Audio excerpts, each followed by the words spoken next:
Mercantour Écotourisme, c'est une manière plus durable de découvrir des vallées de montagne. Et ça, c'est très prioritaire.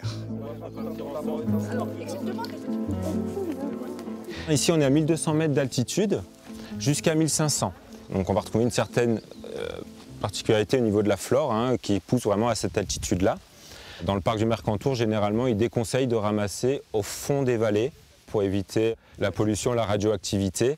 Donc plutôt ramasser sur les flancs, dans les pentes, où après l'eau a raviné et a emmené tous les éléments au fond des vallées. À l'occasion de cette sortie à l'arboretum de Roure, dans la vallée de la Tinée, on retrouve tous les ingrédients qui ont incité le parc national du Mercantour à créer l'association Mercantour Écotourisme.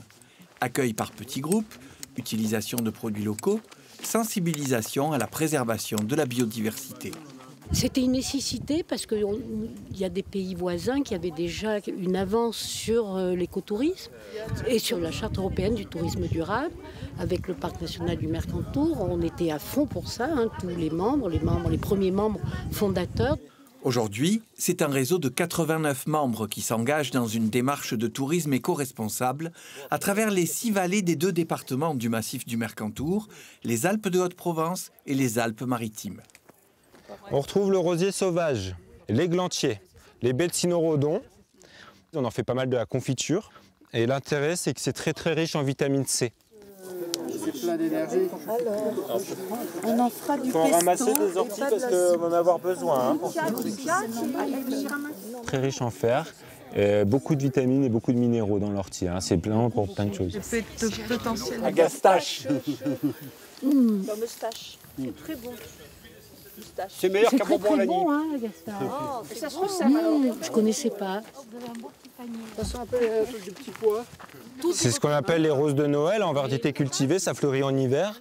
Et ça, c'est toxique, les léborphétides. Donc, voilà, il y a longtemps, c'était utilisé comme abortif. Ce genre de sortie, on a souhaité être entièrement bénévole et que ce soit gratuit pour les visiteurs. En voisine, et dans la logique de ce réseau d'écotourisme, la chef de l'auberge L'Orobure, Hop, donc ça, on rajoute à la confiture.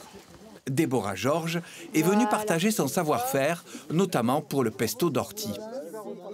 Bon, il va être très liquide. Là, non, là, je dirais que c'est bien. Après, on peut agrémenter en huile. D'accord. Voilà. Éliminer les plastiques, préférer le réutilisable au jetable, il reste encore une grosse marge de progression pour convaincre et être à la pointe du tourisme durable.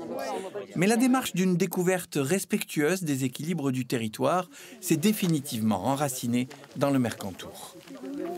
Non, mais il faut se la faire ici.